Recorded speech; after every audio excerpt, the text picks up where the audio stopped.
Hello everyone, welcome to उमान academy. इस series में हम डेली 25 क्वेश्चन डिस्कस करेंगे जो अलग अलग परीक्षाओं जैसे यूपीपीसीएस, आरओ, बीपीएससी, एसएससी आदि में पूछे गए हैं। साथ ही आने वाली किसी भी परीक्षा में पूछे जाने की प्रबल संभावना है। इसमें मैं क्वेश्चन के साथ साथ उससे संबंधित दूसरे फैक्ट को भी देखते चलेंगे जो आपके हर एग्जाम में बहुत ही मददगार साबित होंगे। आपको ये वीडियो रोज सुबह 11 बजे मिलेगा। एक भी वीडियो मिस नहीं करना है। आप देखेंगे आपके एग्जाम में मैक्सिमम प्रश्न यहीं से मिलेंगे। चलिए पहला क्वेश्चन देखते हैं। आपको क्वेश्चन काफ़ी ध्यान से पढ़ना है और उसका जो भी आपको आंसर सही लगे उसे आपको कमेंट में करना है। मैं आपको हर क्वेश्चन पर 5 से 10 सेकंड का टाइम दूंगी और उसके बाद में आपको मैच करना है अपना आंसर, और साथ ही साथ आपको जो मैं इसमें डिटेल कराऊंगी वो आपको बहुत ध्यान से देखनी है, क्योंकि जब आप एग्जाम दे रहे होंगे तो इस डिटेल से आपको डायरेक्ट इनडायरेक्ट बहुत सारे प्रश्न देखने को मिलेंगे। ठीक है, तो चलिए देखिए पहला क्वेश्चन क्या है।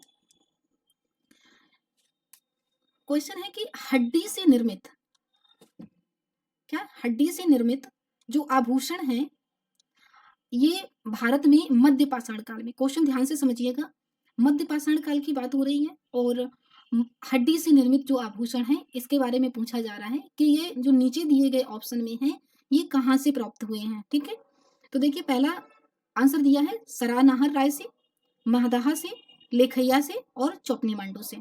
आपको 5 सेकंड का टाइम मिल रहा है, आप सोचिए और आंसर दीजिए। याद रखना, आपको जितनी भी जानकारी आती है आप उसे कमेंट बॉक्स में जरूर लिख दें, क्योंकि जब आप एक बार कमेंट बॉक्स में कोई भी चीज कहीं पर भी अगर आप लिख देते हैं तो वो आपके लिए हमेशा के लिए याद हो जाती है। ठीक है, तो देखिए इस क्वेश्चन में जो आंसर है इसमें ए और बी दोनों आंसर हैं। ठीक है, ये यूपी आरओ एआरओ की परीक्षा में जो मेंस वाला एग्जाम होता है 2013 में पूछा गया है कि हड्डी से निर्मित जो आभूषण है वो भारत में मध्य पाषाण काल के संदर्भ में कहाँ से प्राप्त हुए हैं। तो ये वाला आंसर जो है इसमें दोनों आंसर सही है, सरानाहर राय से भी मिले हैं और महादाहा से मिले हैं। तो देखिए किस तरीके से मैं इसकी डिटेल देखती हूँ। देखिए एक यूपी में एक स्थान है, यूपी में एक स्थान है प्रतापगढ़, ठीक है, डिस्ट्रिक्ट है। और इस प्रतापगढ़ से 3 स्थान, ठीक है, एक तो है मैदाहा, महदाहा, दूसरा है ये सरायनाहर राय। एक तो ये मैदाहा है, एक सरायनाहर राय है और एक है दमदमा। ठीक है, इन तीनों जगहों से मध्य पाषाणकालीन अवशेष मिले हैं। तो देखिए यहाँ से भी ऐसे भी क्वेश्चन बना है कि मध्य पाषाणकालीन जो अवशेष हैं वो कहाँ कहाँ से मिले हैं। प्रतापगढ़ में तो मदाहा से मिले हैं, सरायनाहर राय से भी मिले और दमदमा से मिले हैं। तो देखिए इसमें ये दोनों हो गए ना, सरायनाहर भी हो गया और मदाहा भी हो गया, यहाँ से मिले हैं। अब देखिए जो एक इतिहासकार हैं जी आर शर्मा, एक इतिहासकार हैं जी आर शर्मा, इन्होंने जो मैदाहा महदाहा है, जो ये महदाहा है इसको इन्होंने 3 भागों में बटा हुआ बताया था, 3 क्षेत्र बताए थे। एक तो था झील क्षेत्र, ठीक है, और दूसरा था बूचड़खाना क्षेत्र, बूचड़खाना क्षेत्र, और तीसरा था कब्रिस्तान। यानी कि झील क्षेत्र, बूचड़खाना क्षेत्र और कब्रिस्तान क्षेत्र। तो ये जो बूचड़खाना है यहाँ से बड़ी मात्रा में हड्डी एवं सींग से निर्मित है ना, हड्डी और सींग, हड्डी और सींग दोनों से निर्मित जो आभूषण है वो मिले थे। ठीक है, और एक है इतिहासकार जय नारायण पांडे, ठीक है, डॉक्टर, क्या नाम था इनका, जय नारायण पांडे। और ये जय नारायण जो पांडे हैं इन्होंने अपनी एक पुस्तक लिखी थी पुरातत्व विमर्श। क्या लिखी थी, पुरातत्व विमर्श। ठीक है, इसमें इन्होंने ये तीनों क्षेत्र यानी कि सरायनाहर, मैदाहा और दमदमा, ये जो तीनों क्षेत्र हैं इन तीनों क्षेत्रों से हड्डी के उपकरण और आभूषण पाए जाने की बात कही है। ठीक है, तो मैंने क्या बताया कि प्रतापगढ़ में 3 क्षेत्र हैं, एक मादाहा, सरायनाहर और दमदमा। ठीक है, इन तीनों क्षेत्रों से पाषाणकालीन अवशेष मिले हैं। जी आर शर्मा जो थे इन्होंने बताया था कि ये जो प्रतापगढ़ में ये 3 क्षेत्रों में बटा हुआ था, कौन, मादाहा यानी कि झील क्षेत्र, बूचड़खाना और कब्रिस्तान। तो ये जो बूचड़खाना संकुल क्षेत्र पूरा बोला जाता है, बूचड़खाना संकुल क्षेत्र जो था यहाँ से हड्डी और सींग दोनों से निर्मित अवशेष यहाँ पर मिले हैं, यानी कि आभूषण मिले हैं, आभूषणों के अवशेष मिले हैं। और एक दूसरा अगर प्रूफ देखा जाए तो एक जय नारायण पांडे हैं, डॉक्टर जय नारायण पांडे, इन्होंने अपनी एक पुस्तक लिखी है विचार पुरातत्व विमर्श। ठीक है, और इसमें इन्होंने बताया है कि जो प्रतापगढ़ के ये तीनों क्षेत्र हैं, मैदाहा, दमदमा और सरायनहार, यहाँ तीनों से हड्डी से निर्मित आभूषण मिले हैं। तो 2 मैंने सोर्सेस आपको बताए, कि इस वाले आंसर में ये दोनों आंसर सही होंगे, सरानहार और मादहा। अच्छा, सरानहार से एक चीज बहुत ज्यादा फेमस है, क्वेश्चन पूछा जाता है कि स्तंभ गर्तावास, जो स्तंभ गर्तावास का साक्ष्य कहाँ से मिला है, तो वो मतलब मध्य पाषाण काल में जो स्तंभ गर्तावास का साक्ष्य मिला है वो मिला है सरानहार से। तो इस क्वेश्चन में हमने इतनी डिटेल देखी। ठीक है, इसी तरीके से हम हर क्वेश्चन में जितनी भी डिटेल्स हो सकेगी उतनी देखेंगे। नेक्स्ट क्वेश्चन देखिए, ये कथन और निष्कर्ष का है। अब देखिए, अब आप एग्जाम का पैटर्न अगर देखेंगे तो इस तरीके से असर्शंस और रीजन वाले प्रश्न, यानी अभिकथन और कारण, इनसे प्रश्न बहुत ज्यादा बनने लगे हैं और ये काफी सरल होते हैं। अगर आपने अच्छे से पढ़ाई की है और थोड़ा सा भी अगर ध्यान देके पढ़ाई की है तो ये क्वेश्चन अटेम्प्ट करना काफी आसान होता है, बस थोड़ा सा समझना होता है। तो पहले आप ये देखिए ये क्वेश्चन किए कैसे जाते हैं। ठीक है, तो देखो जो ऊपर अभिकथन दिया होता है इसका कारण नीचे दिया होता है, तो कारण में आप ऐसे प्रश्न लगा दो क्योंकि या इस वजह से, ऐसा मतलब है ना, ऊपर वाली चीज हुई मतलब जो चीज हुई उसका नीचे जो लिखा हुआ है वो उसका कारण बन जाए कि उसकी वजह से हुआ।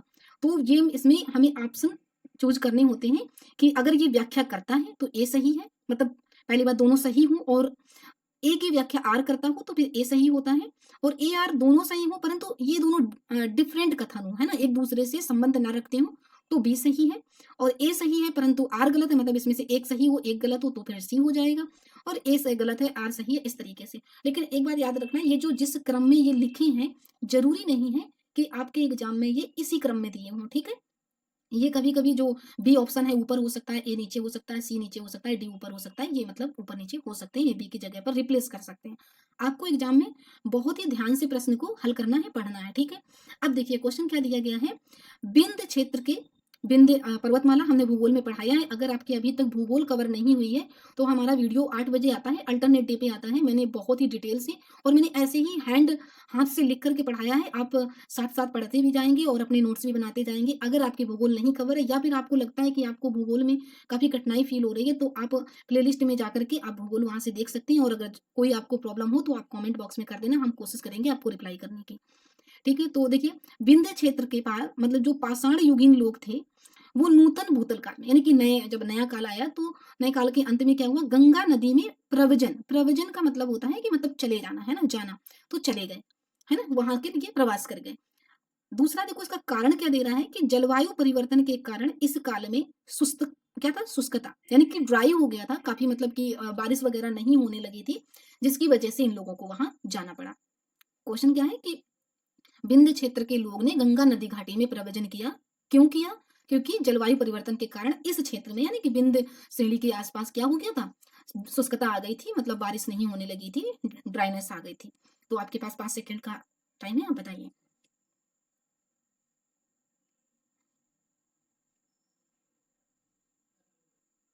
चलिए, इसका आंसर क्या सही है, इसका आंसर सही है ए। ठीक है, मतलब ए और आर दोनों कथन सही हैं, और आर ए की व्याख्या भी करता है, मतलब विंध्य क्षेत्र के पाषाण युगीन लोगों ने नूतन के भूतल काल के अंत में गंगा घाटी में, जो गंगा नदी है हमारा गंगेटिक प्लेन की तरफ, वो चले गए थे। क्यों चले गए थे, कारण क्या था, क्योंकि यह विंध्य वाला जो क्षेत्र था यहाँ पर काफी शुष्कता का चरण था, यानी शुष्कता आ गई थी। अब देखो इसका सोर्स देख लेते हैं, मतलब कैसे करें कहेंगे कि ये क्वेश्चन सही है। तो एक है जी आर शर्मा, अभी मैंने आगे भी क्वेश्चन में देखा था, जी आर शर्मा जो है इन्होंने क्या की थी, जो सराय नहर है, सराय नाहर प्रतापगढ़ का, ठीक है, सराय नाहर राय में खुदाई करवाई थी, है ना। जब इन्होंने वहां पर एग्जीबिशन करवाया, खुदाई करवाई, तो इन्होंने ही ये बताया था कि जो विंध्यन क्षेत्र में है काफी ज्यादा मतलब कि भोजन की कमी होने लगी थी, बिकॉज क्योंकि यहाँ पर बारिश नहीं हो रही थी सूखा के कारण। तो यहाँ के जो रहने वाले लोग थे ये क्या किए थे, गंगा नदी घाटी की तरफ प्रव्रजन कर गए थे, है ना, चले गए थे। तो ए और आर दोनों सही हैं, और आर ए की सही व्याख्या करता है। ठीक है, मैं कोशिश कर रही हूँ कि आपको बहुत आराम से बहुत ही डिटेल से क्वेश्चन समझाऊं। आप अगर आराम से पढ़ेंगे और इसमें से बहुत सारे फैक्ट आपको इतने आसानी से याद हो जाएंगे कि जब आप एग्जाम दे रहे होंगे तो आपको ये बिल्कुल फैक्ट आपको सामने से दिखेंगे कि हाँ मैंने ऐसे पढ़ा था और मुझे ये प्रश्न वहां से मिला है। आपको मैक्सिमम क्वेश्चन इस सीरीज से मिलने वाले हैं। क्वेश्चन नंबर 3 देखिए, निम्न में से कौन सा स्थल प्रागैतिहासिक चित्रकला, सबसे पहले तो ये वर्ड समझो, ये प्रागैतिहासिक क्या है। प्राग ऐतिहासिक का मतलब होता है प्राग यानी कि प्री, और ऐतिहासिक, ठीक है, यानी कि इतिहास से पहले का काल, यानी कि जब तक जिस काल के पहले हमें क्या नहीं मिलता है, लिखने का कोई जिसकी स्क्रिप्ट को भी पढ़ा नहीं जा सकता है, या कोई ऐतिहासिक स्रोत नहीं है, मतलब उसका पुरातात्विक स्रोत तो है लेकिन कोई ऐतिहासिक स्रोत नहीं है। ठीक है, तो बोला जाता है प्रागैतिहासिक चित्रकला के लिए प्रसिद्ध है, निम्न में से कौन सा? तो देखिए क्या है, अजंता, भीमबेटका, बाघ और अमरावती। तो आपके पास 5 सेकंड का टाइम है, आप बताइए। ये देखो एलडीए में आया हुआ है, मेंस का क्वेश्चन है। मैंने बहुत ही अच्छे लेवल के क्वेश्चन लिए हैं और जिस तरीके से मैं डिटेल से आपको करा रही हूँ, आपको यही क्वेश्चन सभी याद हो जाएंगे। तो इसका आंसर क्या होगा? इसका आंसर होगा भीमबेटका। ठीक है, भीमबेटका की जो गुफाएं हैं ये कहाँ हैं? ये हैं, देखिए इसे डिटेल देख लेते हैं। ये हैं मध्य प्रदेश के, मध्य प्रदेश का जो जिला है कौन सा? रायसेन जिला। बहुत से एग्जाम में तो इतना ही पूछा गया कि भीमबेटका गुफाएं मध्य प्रदेश के किस जिले में है, या भीमबेटका गुफाएं किस राज्य से संबंधित है। ठीक है, तो भीमबेटका की गुफाएं कहाँ है? मध्य प्रदेश में है, और मध्य प्रदेश के किस जिले में? रायसेन जो जिला है इसके पास है। और ये कैसी है? ये सेल से बनी हुई है ना, सेल से बनी हुई हैं। और क्या है? सेलकृत गुफाएं हैं। क्या है ये? सेल मतलब क्या होता है? पत्थर। ठीक है, पत्थर से बनी हुई गुफाएं हैं। और यहाँ पर क्या है? प्रागैतिहासिक काल के चित्रकला संबंधित है। जबकि ये जो अजंता है और जो ये बाघ की गुफाएं हैं, है ना, अजंता की गुफाएं और बाघ की गुफाएं, ये प्रागैतिहासिक काल से नहीं है। ये अजंता, अजंता और जो ये बाघ की गुफाएं हैं, ये गुफाएं ऐतिहासिक काल से संबंधित है। अब आप समझ गए होंगे ना। देखो क्वेश्चन को करना ही बहुत बड़ी बात नहीं होती है, मतलब क्वेश्चन को पढ़ा और तुरंत आंसर करने लगे, इसमें गलत होने के चांसेस बहुत ज्यादा होते हैं। आपको क्वेश्चन को बहुत ध्यान से पढ़ना है। ठीक है, जल्दी जल्दी में पढ़े हुए क्वेश्चन समझ में नहीं आते। यहाँ पूछ रहा प्रागैतिहासिक चित्रकला के लिए पढ़ा, तो प्रागैतिहासिक काल के लिए भीमबेटका फेमस है, ऐतिहासिक काल के लिए अजंता और बाघ। ठीक है, अमरावती अभी करंट में आपने सुना होगा कि इसको वहाँ की आंध्र प्रदेश की राजधानी के लिए मतलब सुझाव दिया गया है कि अमरावती, क्योंकि वहाँ का जो हैदराबाद जो आंध्र प्रदेश और तेलंगाना की राजधानी हुआ करती थी, वो 2 जून 2014 से हुई थी, तो अब वो खत्म हो गई है। उसको खत्म हो गया दोनों लोगों के बीच में, दोनों राज्यों के बीच में। तो अब नई राजधानी आंध्र प्रदेश को बनानी पड़ेगी। तो एक कमेटी बनाई गई, शिव कृष्ण कमेटी बनाई है। तो उस कमेटी ने सिफारिश की है कि अमरावती को उसकी राजधानी बनाया जाए। ठीक है, चलिए नेक्स्ट क्वेश्चन करते हैं। 4 नंबर देखो, मध्य पाषाणिक स्थलों में, जो मध्य भौगोलिक दृष्टि से पश्चिम से पूर्व के क्रम में व्यवस्थित करना है। जो ये स्थान दिए गए हैं, पैसरा, लेखैया, बीरभानपुर और मैदाहा। तो देखो अगर ईस्ट वेस्ट नॉर्थ साउथ, अगर आपको डायरेक्शन का पता नहीं तो देखो, ये होता है ईस्ट मतलब पूर्व, ये होता है वेस्ट मतलब पश्चिम, ये होता है नॉर्थ मतलब उत्तर, और ये होता है साउथ मतलब दक्षिण। तो इसमें क्या पूछा गया? पश्चिम से पूर्व, यानी कि इस तरीके से बताना है। ठीक है, तो देखिए सबसे पहले तो मुझे स्थान पता होना चाहिए, ये कहाँ है। तो देखिए अभी मैंने मगधा बताया था आपको, कहाँ है? ये है प्रतापगढ़ में। कहाँ है? प्रतापगढ़। और प्रतापगढ़ कहाँ है? यूपी में। इसके बाद में देखो, ये जो वीरभानपुर है ये है पश्चिम बंगाल में। इसके बाद में जो लेखैया है ये कहाँ है? ये है मिर्जापुर में। और जो ये पैसरा है ये कहाँ है? ये है बिहार में। अब आप लगाइए, आंसर कीजिए कमेंट में।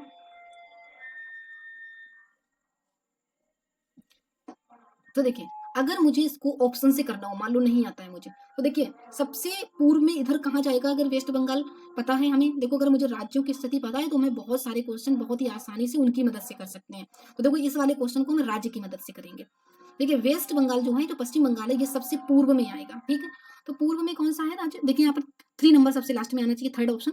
तो देखिए ये इसमें थर्ड है, इसमें थर्ड है, यानी कि हमारा ए गलत हो गया और बी गलत हो गया। 50-50 में आधा तो चला गया है ना। अब देखिए दूसरा क्या है? बिहार। उसके बाद इधर बिहार आएगा ईस्ट में, तो फिर 1 हो गया है ना।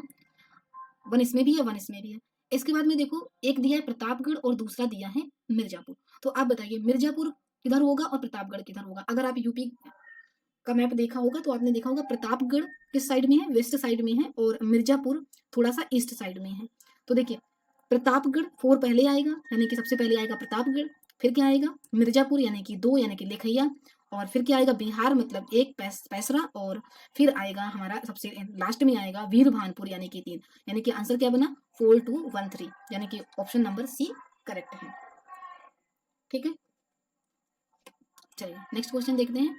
इसमें देखो सूची 1 को सूची 2 से सुमेलित करना, ऐसे काफी क्वेश्चन आते हैं एग्जाम में। आप पीसीएस का एग्जाम ले लो, आरओ ले लो, या यूपीएससी ले लो, इसी लेवल के क्वेश्चन बनते हैं। बीपीएससी किसी भी एग्जाम में आप देख लीजिए। मिलाइए इसमें, देखिए एक सूची में दिया है हड़प्पा की बस्तियां, और दूसरे में दिया गया नदी जिसके किनारे ये अवस्थित है। तो हड़प्पा पूछा गया है, कालीबंगा, लोथन और रोपड़। बताइए इसका आंसर क्या होगा? ये देखो सीधे सीधे फैक्ट बेस्ड क्वेश्चन होते हैं, इनको बस आप अगर बार बार पढ़ते जाएंगे तो याद हो जाएंगे, इनको रटा नहीं जाता है, बस बार बार पढ़ा जाता है जिससे ये याद हो जाए। अब देखिए हड़प्पा, ठीक है, तो हड़प्पा किस नदी के किनारे बसा है? देखो हड़प्पा बसा है रावी नदी के किनारे, किसके लिए? रावी नदी के किनारे, तो यहाँ पर लिख लो 3, ठीक है। इसके बाद में कालीबंगन किस नदी के किनारे बसा है? कालीबंगन बसा है घग्घर नदी के किनारे, ठीक है, घग्घर नदी के किनारे। इसके बाद में लोथल किस नदी के किनारे बसा है? तो ये बसा है भोगवा नदी के किनारे। और रोपड़ किस नदी के किनारे बसा है? ये बसा है सतलज नदी के किनारे, ठीक है। तो इसके लिए क्या रहेगा? 2 ही रहेगा। लोथल के लिए क्या रहेगा? 1 रहेगा। और रोपड़ के लिए क्या रहेगा? 4 रहेगा। आंसर क्या बना? 3 2 1 4। अब देख लीजिए 3 2 1 4 किस में दिया है? 3 2 1 4 ए में दिया है, यानी कि इसका आंसर क्या बनेगा? इसका आंसर क्या बनेगा? ए, ठीक है। अब देखो इनको याद करना तो आप ऐसे याद करो, देखो हड़प्पा को याद कर लो, हरा, तो हड़प्पा किससे बसा है? रावी नदी के किनारे बसा है, ठीक है, हड़प्पा और रावी नदी। इसी तरीके से देखो कालीबंगन घग्घर नदी किनारे, तो इसको याद कर लो कंघा से, कंघा, ठीक है। तो कालीबंगा कहाँ बसा है? घग्घर नदी के किनारे। लोथल कहाँ बसा है? देखो लोभ, एक शब्द याद कर लो लोभ, यानी कि लोथल कहाँ बसा है? भोगवा नदी के किनारे। और रोपड़ के लिए याद कर लो, रस याद कर लो या रोस याद कर लो, रस याद कर लो या फिर रोस याद कर लो। रोस माने क्या होता है? गुस्सा। तो रा से क्या हो जाएगा? रोपड़, और सा से क्या हो जाएगा? सतला नदी। वैसे मैं ट्रिक किसी को रिकमेंड नहीं करती हूँ, लेकिन फिर भी थोड़ी बहुत ज्यादा ट्रिक्स नहीं, पर थोड़ी बहुत ट्रिक्स लगा के याद कर लेना चाहिए, क्योंकि जब एग्जाम में बैठे होते हैं तो कभी कभी क्वेश्चन नहीं समझ में आता, वो एक जैसे लगने लगते हैं, तो इस तरीके से आप अपना कंफ्यूजन क्लियर कर सकते हैं। तो ये क्वेश्चन समझ में आ गया। चलिए नेक्स्ट क्वेश्चन देखते हैं। विशाल स्नानागार, जिसको इसे ग्रेट बाथ भी कहते हैं, इसे ग्रेट बात भी कहते हैं, ये किस पुरातत्व स्थल से मिला है? यानी कि ये किस हड़प्पी राज्य है वहां से मिला है? ऑप्शन दिए हैं रोपड़, हड़प्पा, मोहनजोदड़ो और कालीबंगा। बताइए ऑप्शन।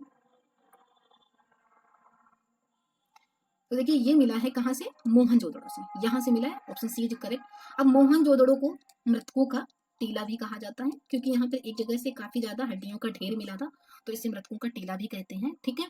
और ग्रेट बाथ जो मिला है वो मोहनजोदड़ो से मिला है। और कभी कभी पूछ दिया जाता है कि इसका उपयोग किस लिए किया जाता था, तो मतलब ग्रेट बाथ का उपयोग किस लिए किया जाता, तो ये धार्मिक अनुष्ठान जो होते थे, धार्मिक कार्य जो होते थे, उसके लिए जो सामूहिक स्नान किया जाता है, ऐसा अनुमान लगाया जाता है कि ये इसलिए किया गया होगा, बनाया गया होगा। चलिए नेक्स्ट क्वेश्चन देखते हैं। सिंधु घाटी सभ्यता जानी जाती है, ये मतलब सिंधु घाटी सभ्यता अपनी किन किन विशेषताओं के लिए जानी जाती है? तो पहला क्वेश्चन है अपने नगर नियोजन के लिए, दूसरा मोहनजोदड़ो और हड़प्पा के लिए, ये दो मतलब कि ये क्या इनके लिए जानी जाती है, दूसरा अपने कृषि संबंधित कार्य के लिए और अपने उद्योगों के लिए। 4-5 सेकंड है आपके पास, आंसर बताइए। आप कमेंट बॉक्स में आंसर जरूर करते जाइए, और आपको हमारे ये क्वेश्चन कैसे लग रहे हैं और जिस तरीके से हम आपको समझा रहे हैं, मेरा पढ़ाना कैसा लग रहा है, कमेंट बॉक्स में जरूर बताएं। आपके अच्छे अच्छे कमेंट पढ़ के हमें भी मोटिवेशन मिलेगा। तो देखिए अब इसको देखते हैं। जो सिंधु घाटी सभ्यता है वो अपने नगर नियोजन के लिए जानी जाती है, क्योंकि आगे चल के जो वैदिक सभ्यता है वो ग्रामीण सभ्यता थी, और ये अपने नगर नियोजन के लिए जानी जाती है। और यहाँ के जो ये बस्ती थी ये ग्रिड पैटर्न पर थी, किस ग्रिड पैटर्न पर थी? और ग्रिड पैटर्न क्या होता है? जब ये लाइन आपस में आकर के संपूर्ण पर काटती है, इसको बोलते हैं ग्रिड पैटर्न, ठीक है। ये इतनी ज्यादा मतलब कि शहरी व्यवस्था थी कि यहाँ पर मतलब एक अपना सिस्टम था, ग्रिड पैटर्न, जिस पर यहाँ की बस्तियां बसी हुई थी, ठीक है, प्रॉपर मतलब स्थिति हुआ करती थी। इसी तरीके से दूसरा ऑप्शन मतलब पहला वाला तो सही है। दूसरा वाला क्या कह रहा है? मोहनजोदड़ो और हड़प्पा के लिए, हाँ, तो ये मोहनजोदड़ो और हड़प्पा ये काफी प्रसिद्ध यहाँ के क्या है स्थल है। हड़प्पा के नाम पर ही सबसे पहली खोजी गई सभ्यता थी हड़प्पा, इसके नाम पर ही इस सभ्यता का नाम, सिंधु घाटी सभ्यता का नाम हड़प्पा सभ्यता पड़ा था। नेक्स्ट क्या है? अपने कृषि संबंधी कार्य के लिए, हाँ, तो यहाँ पर कपास का बहुत अच्छा, यहाँ पे ये लोग कृषि करते थे और कपास के लिए तो जाना जाता है, और इसको सिंडस, इसीलिए कपास को ये लोग क्या बोलते थे? सिंडस बोलते थे, ठीक है, यानी कपास की खेती यहाँ पर अच्छी मात्रा में होती थी। नेक्स्ट कह रहे हैं अपने उद्योगों के लिए, तो ये उद्योगों के लिए फेमस है, क्योंकि इसके लिए अगर एक सोर्स बताएं तो कालीबंगा जो स्थान है, कालीबंगा से क्या सोर्स मिले हैं कि यहाँ से कृषि संबंधी साक्ष्य भी मिले हैं, और यहाँ से ईंटों से बने, ईंटों मतलब कि ईंट के भट्ठे जो मन के मतलब कि कृषि संबंधी साक्ष्य भी मिले हैं, कृषि साक्ष्य मिले हैं कालीबंगा से। इसके बाद में ईंट भट्ठे का जो कारखाना होता है वो मिला है, और मनके बनाने का कारखाना भी मिला है, मनके बनाने का कारखाना मिला। मनके क्या होते हैं? मोती होते हैं, ठीक है, क्या होते हैं? मोती होते हैं। तो इतने सारे साक्ष्य मिले हैं, तो इससे क्या पता चलता है कि ये अपने उद्योगों के लिए भी प्रसिद्ध था। तो ये चारों ऑप्शन सही है, तो इसका मतलब इसमें आंसर क्या बन जाएगा? हमारा आंसर क्या हो जाएगा इसका? डी। ठीक है, आंसर क्या हो जाएगा? उपर्युक्त सभी। नेक्स्ट क्वेश्चन देखते हैं, कौन सा हड़प्पी नगर 3 भागों में विभाजित है? ये तो इतने बार क्वेश्चन पूछा गया है। 3 भागों में विभाजित था। कौन सा नगर 3 भागों में विभाजित था? लोथल, कालीबंगा, धौलावीरा या सुरकोटड़ा? तो इसका आंसर क्या होगा? धौलावीरा होगा। तो धौलावीरा है कहाँ? देखो, जैसे हम गुजरात का जो इस तरीके से ये पार्ट बनाते हैं, है ना, तो गुजरात में जो ये काठियावाड़ है, ये काठियावाड़ है और ये कच्छ है। ठीक है, ये काठियावाड़ है और यहाँ कच्छ है।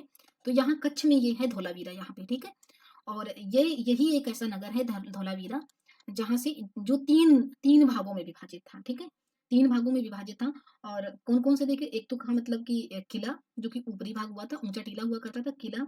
इसके बाद में मध्य नगर और इसके बाद में निचला नगर। ठीक है, यानी कि किला, मध्यनगर और निचला नगर। सिर्फ एक ही ऐसा राज्य है जो 3 भागों में फेमस था, 3 भागों में बटा हुआ था। इसके बाद में एक क्वेश्चन इसके बारे में और पूछा जाता है कि सबसे उन्नत जल निकासी प्रणाली। तो ये उन्नत जल निकासी प्रणाली के लिए भी काफी जाना जाता है, उन्नत जल निकासी प्रणाली, है ना। यहाँ का जो ड्रेनेज जो पैटर्न था वो काफी अच्छा था। देखो, ये यूपी ARO मेंस 2013 में प्रश्न पूछा गया है कि कौन सा हड़प्पी नगर 3 भागों में बटा था? तो धौलावीरा में बता था। किस किस में? किला में, मध्यनगर, निचला नगर में। और ये उन्नत जल निकासी प्रणाली के लिए जाना जाता है, यानी कि ये यहाँ का ड्रेनेज पैटर्न बहुत ही अच्छा था। ठीक है, और अगर इसका कभी एक बार एक क्वेश्चन ये भी पूछा गया था कि इसका आकृति कैसी थी? तो ये धौलावीरा जो था ये आयताकार बसा हुआ था, आयताकार बसा हुआ था। ठीक है, इतने प्रश्न हमें इससे लगते हैं, मैंने कर लिए। अगर और ज्यादा करेंगे तो फिर कंफ्यूजन होगा। जिस जिस तरीके से क्वेश्चन आते जाएंगे उसी तरीके से हम, जितनी जरूरी होगी उतनी ही डिटेल लूंगी, यानी कि मैं उतनी ही डिटेल करेंगे जितना हम ग्रैस्प कर सके, मेरा माइंड जितनी चीजों को याद रख सके। आगे देखते हैं, हाथी दांत का पैमाना। ये जो हाथी दांत का पैमाना है ये हड़प्पी संदर्भ में मिला, यानी कि ये जो हाथी दांत का पैमाना है ये निम्नलिखित स्थलों में से कहाँ से मिला है? कालीबंगा से, लोथल से, धौलावीरा या बनावली? ये बाड़ावली लिखा है, आप बनावली भी बोल सकते हैं, बनावली से, मतलब बनावली। कहाँ से मिला है बताइए?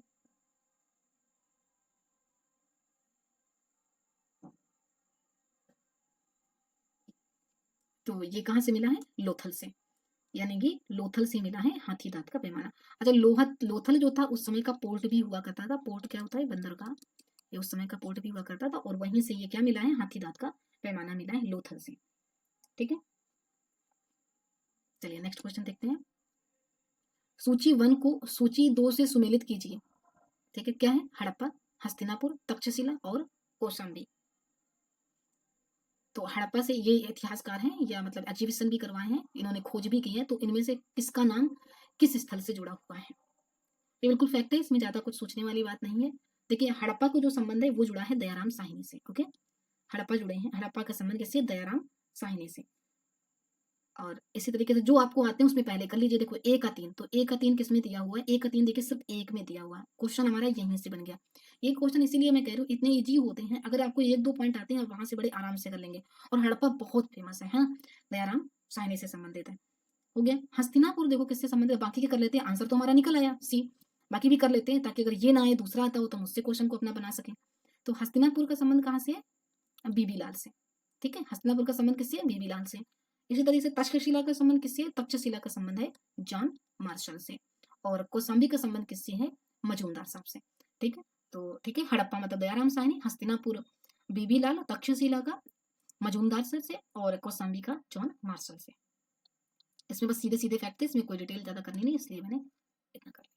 नेक्स्ट देखते हैं, ये क्वेश्चन थोड़ा सा टफ है पर ठीक है, करते हैं। ये यूपी ARO का 2016 का जो प्री एग्जाम हुआ था उसका क्वेश्चन है।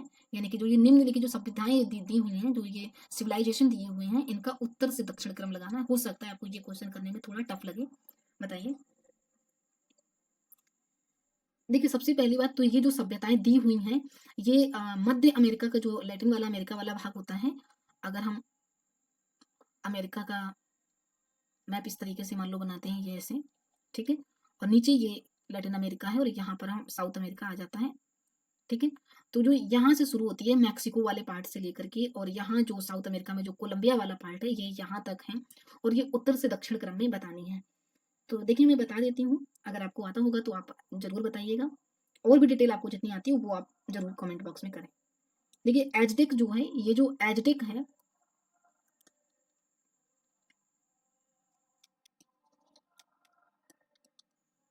ये जो एज़टेक सभ्यता है, ये पड़ती है कहाँ? मध्य मेक्सिको में। कहाँ पड़ती है? मध्य मेक्सिको में। तो मेक्सिको यहाँ है, मेक्सिको ये है पूरा, है ना? तो यहाँ मध्य मेक्सिको में, ठीक है? और इसके बाद में अगर हम दूसरी ले लें माया, है ना? माया ले लेते हैं, तो ये माया कहाँ पड़ती है? ये पड़ती है साउथ मेक्सिको में, यहाँ पे पड़ेगी माया, ये होगी एडजेक्ट, तो ये पड़ती है साउथ मेक्सिको में, ठीक है? और इसके बाद में मतलब पढ़ ले, देखो दूसरी है इंका। इंका कहाँ पड़ती है? तो ये इंका पड़ती है लगभग इधर कोलंबिया ओलंबिया वाले क्षेत्र के आसपास, तो ये आ गई साउथ अमेरिका में, कोलंबिया वाले पार्ट के आसपास पड़ती है। और एक है मुस्का, ये जो मुस्का है, ये मुस्का, ये मुस्का कहाँ है? तो ये मुस्का पड़ती है साउथ अमेरिका का, जो ये कोलंबिया का ऊपरी वाला पार्ट होता है, इस जगह पर पड़ती है,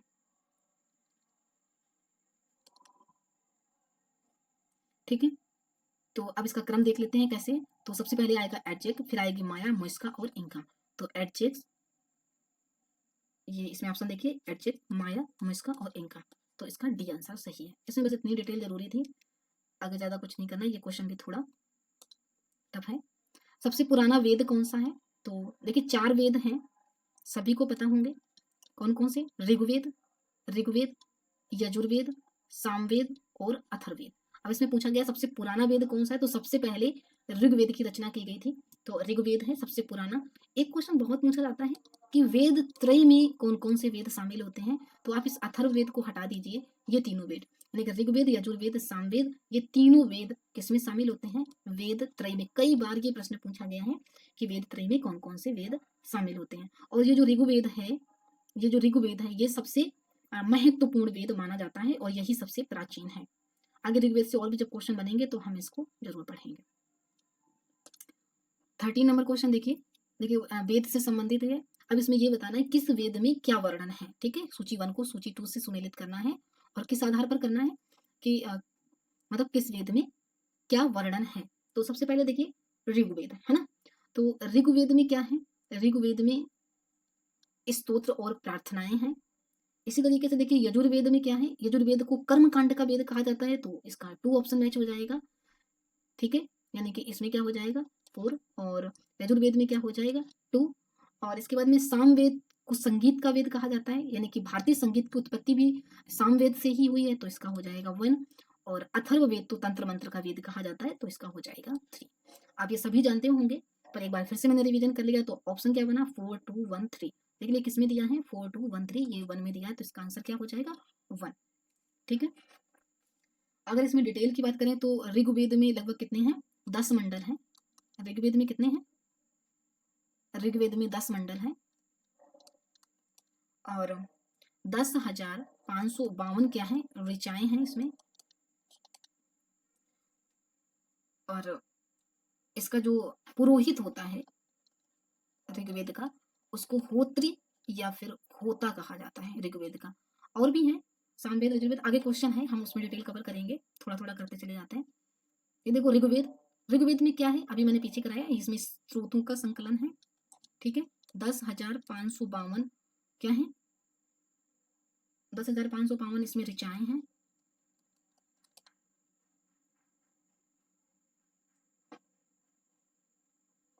आगे देखते हैं नेक्स्ट प्रश्न।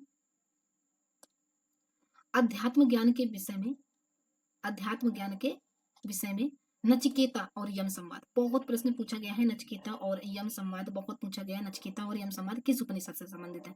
यानी प्रश्न पूछा गया है कि नचिकेता और यम का संवाद किस उपनिषद में लिखा है, किस उपनिषद में किया गया है? तो देखो कई सारे उपनिषद हैं, बृहदारण्य उपनिषद, छांदोग्य उपनिषद, कठ उपनिषद और केन उपनिषद। तो बताइए इसमें कौन सा आंसर सही होगा?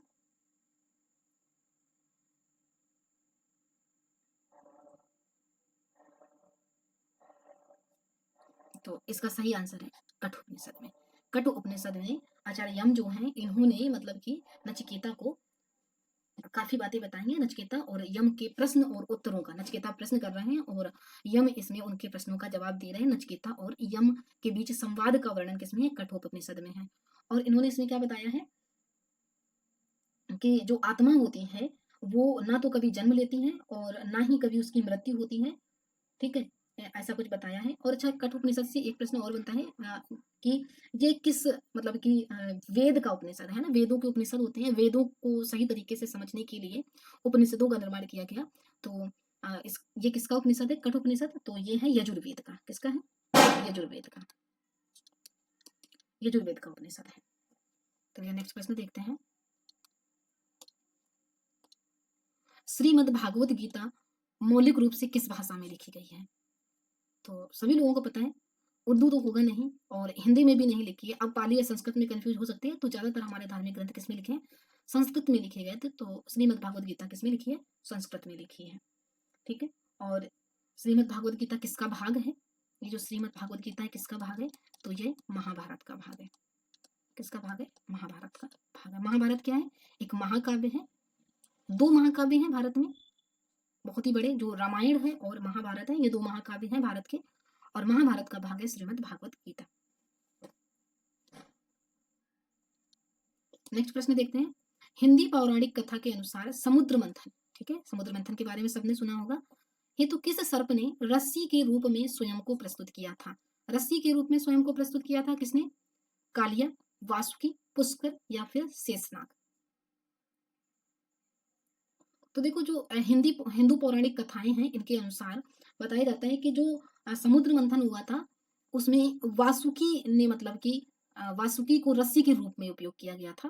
देखो क्या था, एक है मद्रांचल पर्वत, है ना, मद्रांचल मद्रांचल पर्वत या मंद्रांचल पर्वत।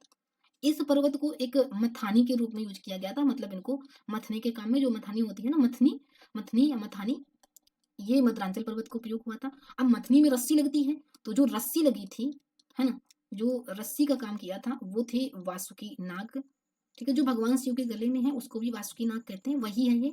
तो वासुकी का प्रयोग किसके लिए किया गया था? रस्सी के लिए किया था, ठीक है। और इसमें एक विष्णु का रूप है कूर्मावतार, है ना। तो विष्णु भगवान ने एक रूप लिया था, विष्णु का रूप था कूर्मावतार, है ना, कूर्मावतार था, ये विष्णु का अवतार था। इन्होंने ये मतलब कछुआ होता है, कूर्मावतार मतलब कछुआ, कछुआ का रूप लिया था। इनके ऊपर मतलब मथानी रख करके और क्या किया गया था? मंथन किया गया था। क्या किया गया था? समुद्र मंथन किया गया था, ठीक है। तो इस तरीके से ये हुआ था, तो इसका करेक्ट आंसर क्या होगा? वासुकी, ठीक है। चलिए नेक्स्ट क्वेश्चन देखते हैं। वैदिक कर्मकांड में होता किसे कहते थे? तो अभी मैंने पहले बताया था कि ऋग्वेद का जो पुरोहित हुआ करता था उसे क्या कहते थे? होता कहते थे।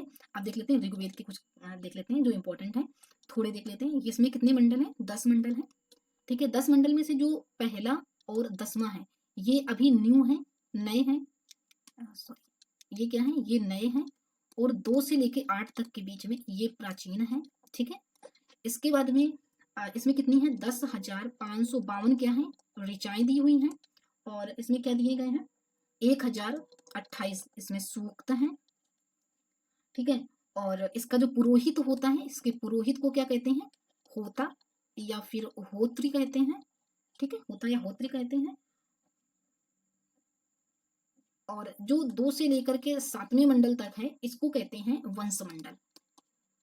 ये प्राचीन है, सबसे ज्यादा प्राचीनतम है और इनको वंश मंडल के नाम से जाना जाता है, ठीक है। इतनी डिटेल काफी है, आगे देखते हैं। ऋग्वेद में अघन्या, ठीक है, ऋग्वेद में अघन्या का प्रयोग कैसे किया गया? अघन्या मतलब होता है जिसे मारा ना जा सके। ये हिंदी में भी पूछा गया है कई बार, जिसे मारा ना जा सके। अच्छा हाँ, अगर आप लोगों ने अगर आप लोग आरओ की तैयारी कर रहे हैं और 22 दिसंबर को आरओ की प्रारंभिक परीक्षा है और अगर आप लोगों की हिंदी कवर नहीं हुई है, ठीक है, तो मेरा एक वीडियो आता है 5 बजे लगभग, ठीक है, शाम को डेली। उसमें मैं 30 मिनट या 20 से 25 मिनट का 20 से 30 मिनट का वीडियो बनाती हूँ। उसमें मैं कंप्लीट हिंदी करा रही हूँ, ठीक है, कंप्लीट हिंदी में करा रही हूँ। वहां से अगर आपने वो प्लेलिस्ट पूरी देख ली तो मैं गारंटी दे रही हूँ कि आपके 55 क्वेश्चन उसी प्लेलिस्ट से मिल जाएंगे। अगर आपकी अभी तक हिंदी नहीं कवर हुई है तो आप उसे उसमें से आप कवर कर लें। देखिए पूरी हिंदी कवर करनी है, 2 महीने में कवर करनी है, तो थोड़ा वीडियो डिटेल्ड में है, तो बोर मत होइएगा, क्योंकि पेपर में भी आप अधिकारी बनने जा रहे हैं, थोड़ा पढ़ने से काम नहीं बनने वाला है। मैंने उसमें काफ़ी ज़्यादा शब्द लिए हैं, ताकि आपको एग्ज़ाम में किसी भी समस्या का सामना ना करना पड़े। तो अगर आपकी हिंदी नहीं कवर हुई है, तो आप वहाँ से देख लीजिए। ऋग्वेद में अगन्या का प्रयोग किसके लिए किया गया है? तो ये किया गया है गाय के लिए, ठीक है? और गाय की अगर कोई हत्या कर देता था, तो उसे मृत्युदंड या फिर मृत्युदंड दिया जाता था, या फिर उसको देश से बाहर भेज दिया जाता था, यानी कि देश से निष्कासन, उसका क्या कर दिया जाता था? देश निकाला कर दिया जाता था उसका। क्या बोलेंगे? देश निकाला ना, यानी कि देश से बाहर मतलब निकाल दिया जाता था, है ना? देश में रहने नहीं दिया जाता था, और या फिर उसको मृत्युदंड की सज़ा दी जाती थी। तो अघन्या वर्ड किसके लिए यूज़ किया गया है? गाय के लिए। याद है आपको ऋग्वेद में ऋग्वेद का वैदिक काल का टाइम है, और गाय को सबसे ज़्यादा इम्पोर्टेंट माना जाता था, ठीक है? इसको धन की, यहाँ तक कि इसको धन के रूप में, किसके पास कितनी गाय है वो उतना धनी है, यानी कि इसको धन के रूप में तोला जाता था। इवन कन्या की जब शादी होती थी ना, दहेज के रूप में गाय को दिया जाता था, ठीक है? गाय से आंका जाता था कि कितना धन है, कितना उसके पास, ठीक है? जितना भी चल रहा था ऋग्वेदिक में, ज़्यादातर गाय का महत्व तो बहुत ही ज़्यादा था। चलिए नेक्स्ट क्वेश्चन देखते हैं। जीविकोपार्जन हेतु वेद वेदांग पढ़ाने वाले अध्यापक को क्या कहते हैं? मतलब अपनी जीविका चलाने के लिए जो वेद वेदांग मतलब जो पढ़ाते थे, जो टीचर थे, उनको क्या कहा जाता था? कहने का मतलब है कि जो पढ़ाने के बदले थोड़ा बहुत धन लेते थे, जिससे उनकी जीविका चल सके, उसे क्या कहते हैं? तो देखिए जो पढ़ाने वाले, इनको कहते थे उपाध्याय। क्या कहते थे? उपाध्याय। तो ये देखो एलडीए लोअर डिवीजन में ये पूछा गया है, उत्तराखंड के मेंस में पूछा गया है। देखिए क्वेश्चन बहुत ही अच्छे लेवल के हैं, मैंने अपनी तरफ से कोई भी क्वेश्चन नहीं बनाया, आप खुद ही देख लीजिए। एग्जाम में पूछे गए क्वेश्चन है, और कितनी आसानी से हम लोग इनको कर रहे हैं, ठीक है? तो उपाध्याय को कहते थे। ये जो आचार्य होते थे, ये गुरुकुल में पढ़ाते थे, गुरुकुल में पढ़ाते थे, और ये शुल्क नहीं लेते थे, ये कोई शुल्क नहीं लेते थे। लेकिन हाँ, अगर कोई इनका जो शिष्य है, कोई शिष्य है, अगर वह दक्षिणा देता था, जिसको गुरु दक्षिणा कहा जाता था, तो ये उसे लेते थे, ठीक है? ये गुरु दक्षिणा लेकर पढ़ाते थे, इसलिए ये आचार्य कहलाते थे। और जो जीविकोपार्जन, यानी कि जो पढ़ाने के बाद जो धन लेकर के पढ़ाते थे, उन्हें उपाध्याय कहा जाता था, ठीक है? नेक्स्ट क्वेश्चन देखते हैं। गोपथ। गोपथ ब्राह्मण किससे संबंधित है? ठीक है? तो गोपथ ब्राह्मण, देखो ब्राह्मण ग्रंथ बाद में आए, है ना? तो ये ब्राह्मण ग्रंथ है गोपथ ब्राह्मण। तो ये ब्राह्मण ग्रंथ आते हैं, ये सभी वेदों के अपने अपने ब्राह्मण ग्रंथ थे। तो उनमें से जो विधि विधान संबंधी जानकारी देते थे ब्राह्मण ग्रंथ, ठीक है? अनुष्ठान जो करवाए जाते थे, पूजा पाठ कार्य या जो कर्मकांड होते थे उनके लिए। तो देखिए इसका आंसर क्या हो जाएगा? गोपथ ब्राह्मण किसका है? तो देखिए सबसे पहले इसकी डिटेल देख लेते हैं। तो देखिए यजुर्वेद का एक ब्राह्मण ग्रंथ था शतपथ। शतपथ। शतपथ ब्राह्मण ग्रंथ किसका था? यजुर्वेद का था। इसके बाद में ऋग्वेद की बात करें, तो ऋग्वेद के दो तीन ब्राह्मण ग्रंथ थे। एक था ऐत्रेय, एक था ऐत्रेय और कौशितकी। ऐत्रेय और कौशितकी किसके थे? ऋग्वेद के थे। और यजुर्वेद का कौन सा था? शतपथ था। इसके बाद में अथर्ववेद का कौन सा था? तो यही था गोपथ। गोपथ था किसका? अथर्ववेद का। और जो ये काफी सारे ब्राह्मण ग्रंथ थे, जैसे कि खडविस, तांडय, तांडय और खडविस, सडविस, सॉरी सडविस, सडविंस, या फिर पंचविस, पंचविस। और कौन सा हो सकता है? एक और है, हाँ, जैमिनी, जैमिनी। ये थे सामवेद के ब्राह्मण ग्रंथ। तो ये भी याद कर लेना, यहाँ से क्वेश्चन मैचिंग भी बना देते हैं, और जिस तरीके से ये पूछा डायरेक्ट वैसे भी पूछ देते हैं। तो यजुर्वेद का कौन सा था? शतपथ ब्राह्मण ग्रंथ है। ऋग्वेद के ऐत्रेय और कौशितकी हैं। अथर्ववेद का गोपथ ब्राह्मण ग्रंथ, और सामवेद के तांडय, षडविस, पंचविस और जैमिनी, ये है। तो इसका आंसर क्या हो जाएगा? सी, अथर्ववेद। नेक्स्ट क्वेश्चन देखते हैं। महाभारत मूलतः किस रूप में जानी जाती है? ठीक है, मूलतः, मूलतः समझ रहे हैं कि सबसे पहले ये किस रूप में जानती थी, इसका मूल रूप किस मूल रूप में जानी जाती थी? बताइए। सभी को पता होगा, ज्यादातर ये प्रश्न सभी को जानकारी है, ये कई बार प्रश्न में पूछा गया है, एसएससी में, रेलवे में, बैंक में, और ये देखो आरओ आरओ में तो पूछा ही गया है 2014 के प्री में। तो बताइए। तो देखिए सबसे पहले हम इसकी देख लेते हैं महाभारत का किस तरीके से ये महाभारत कैसे बनी, ठीक है? तो देखिए जब ये सबसे पहले, जब इसमें 8800 श्लोक थे, तब इसको बोला जाता था जय संहिता। क्या बोला जाता था? जय संहिता। इसके बाद में जब दोबारा इसका संस्करण हुआ दूसरा, तो इसमें हो गए कितने? 24,000 श्लोक। 24,000 श्लोक हो गए, तब इसको बोला गया भरत। क्या बोला गया? भरत। और जब इसमें हो गए कितने? 1,00,000 श्लोक, तो 1,00,000 को बोलते क्या है? सहस्त्र। तो अब इसमें क्या हो जाएंगे? सत सहस्त्र। तो इसको बोला गया महाभारत। क्या बोला गया? महाभारत। और या फिर इसको बोला जाता है सतसहस्री, सतसहस्री, सतसहस्री न काव्य, तो संहिता, सतसहस्री संहिता, यह है क्या, महाभारत महाकाव्य है। अब यहाँ से कोई भी क्वेश्चन बने आप बड़े आराम से कर सकते हैं कि इसको मूल रूप में किस रूप में जाना जाता होगा, देखिए जय संहिता, क्योंकि मूल रूप वही होता है जो उसका वास्तविक रूप हो। तो जय संहिता इसका महाभारत का मूल रूप था, फिर भरत बना, फिर महाभारत, यानी कि सतसहस्री संहिता किसका नाम है, महाभारत का। आप ये देखते हैं, निम्नलिखित में से किस राजवंश ने अभिलेख से, किस राजवंश के अभिलेख से इस परंपरा का समर्थन होता है कि लुम्बिनी जो है, लुम्बिनी जो है, ये लुम्बिनी जगह है, कहाँ है ये लुम्बिनी, नेपाल में है, और ये किसका, शाक्य मुनि बुद्ध का क्या है, जन्म स्थान है। यानी कि किस अभिलेख से यह पता चलता है कि शाक्य मुनि जो बुद्ध हैं, गौतम बुद्ध, बुद्ध धर्म के संस्थापक, उनका जन्म नेपाल लुम्बिनी में हुआ था। तो काफी आसान प्रश्न है। तो ये थे मौर्यवंशी, ठीक है। मौर्य वंश के शासक थे, एक बहुत ही फेमस नाम है, वो पिलर और अपने अभिलेखों के लिए जाने जाते हैं। मौर्य शासक थे कौन, अशोक, मौर्य शासक अशोक थे, और इनका एक अभिलेख है कहाँ, नेपाल में, रुमिनदेई अभिलेख, क्या है, रुमिनदेई अभिलेख, और इसको लुम्बिनी अभिलेख भी बोलते हैं, या लुम्बिनी पिलर भी बोला जाता है, तो इसको लुम्बिनी अभिलेख भी बोला जाता है, ठीक है। इससे जानकारी मिलती है कि शाक्य मुनि बुद्ध का जन्म स्थान है, मतलब कहाँ है, लुम्बिनी में है गौतम बुद्ध का। और इसे एक जानकारी और मिलती है कि अशोक जो है वो अपने 20 वर्ष बाद, यानी कि राज्याभिषेक जब हो गया उसके 20 वर्ष बाद ये लुम्बिनी गए थे अशोक, और इन्होंने लुम्बिनी में इन्होंने क्या किया था, धार्मिक कर जो यहाँ पर हुआ था, इनको कर में इन्होंने क्या की थी, छूट दी थी, ठीक है। कर में इन्होंने छूट की घोषणा की थी। कब गए थे, अपने अभिषेक के 20 वर्ष बाद। याद रखना ये प्रश्न पूछा गया है कि कितने वर्ष बाद अशोक ने लुम्बिनी की यात्रा की थी, तो 20 वर्ष बाद की थी। और फिर एक बार प्रश्न पूछा गया है कि अशोक ने धार्मिक कर में छूट या कर में छूट कब दी थी, तो आप बताएंगे जब ये लुम्बिनी जाते हैं 20 वर्ष बाद अपने अभिषेक के। सेकेंड लास्ट क्वेश्चन देखते हैं, निम्नलिखित में से कौन एक अशोक का अभिलेख जो है इस परंपरा के पुष्टि करता है कि गौतम बुद्ध का जन्म कहाँ हुआ है, लुम्बिनी में हुआ है। तो अभी मैंने इसकी डिटेल करवा दी, ये क्या है, रुमिनदेई स्तंभ अभिलेख है, ठीक है। अब नेक्स्ट क्वेश्चन देखते हैं, लास्ट क्वेश्चन देखते हैं, बौद्ध धर्म में त्रिरत्न का क्या अभिप्राय है। तो त्रिरत्न और त्रिपिटक दो शब्द बहुत ही ज्यादा फेमस हैं, और आप गलत मत करके आइएगा, त्रिरत्न अलग है और त्रिपिटक अलग है, ठीक है। त्रिरत्न में क्या आता है, बुद्ध धम्म और संघ, क्या आता है, बुद्ध धम्म और संघ, ये क्या है, त्रिरत्न है। और त्रिपिटक क्या है, त्रिपिटक में इनकी 3 रचनाएं, जब गौतम बुद्ध की मृत्यु हो जाती है तो उनके बाद उनकी जो शिक्षाएं थी, है ना, इनकी जो शिक्षाएं थी उनको इनमें संकलित किया गया मृत्यु के बाद, है ना, किसकी, बुद्ध की मृत्यु के बाद इनकी शिक्षाओं को इनमें डाला गया। और ये कौन कौन से त्रिपिटक, एक था विनय पिटक, एक था विनय पिटक, एक था शुद्ध पिटक, और एक था अभिधम्म पिटक, अभिधम्म पिटक। तो 3 पिटक है। तो आपसे क्वेश्चन कभी भी पूछा जाए कि त्रिरत्न क्या थे, तो आप बोलेंगे बुद्ध धम्म और संघ, और अगर पूछा जाए कि त्रिरत्न कौन से, तो आप बोलेंगे विनय पिटक, शुद्ध पिटक और अभिधम्म पिटक। तो ये था आज का लास्ट वीडियो, 25 मिनट्स का वीडियो, 25 क्वेश्चन मैंने लिए हैं, और मैंने कोशिश की है कि जितने क्वेश्चन मुझे याद रह सके उतने मैं आसपास से उनको कवर कर लूँ। अगर आपको वीडियो अच्छा लगा है तो प्लीज़ वीडियो को लाइक कर देना, और अपने जितने भी ज़रूरतमंद लोग हैं उनको शेयर कर दीजिएगा, सब्सक्राइब कर लेना, और बेल आइकन को जरूर दबा लेना अगर आप न्यू हैं तो, ताकि आपको ये सारी वीडियो टाइम पर मिलती रहे। यकीन मानिए मेरा, अगर आपने ये पूरी सीरीज देख ली, इसमें मैं काफ़ी सारे क्वेश्चन कराने वाली हूँ, जब तक एग्जाम नहीं होगा ये कंटिन्यू सीरीज चलेगी, मैं इसे बंद नहीं करूँगी।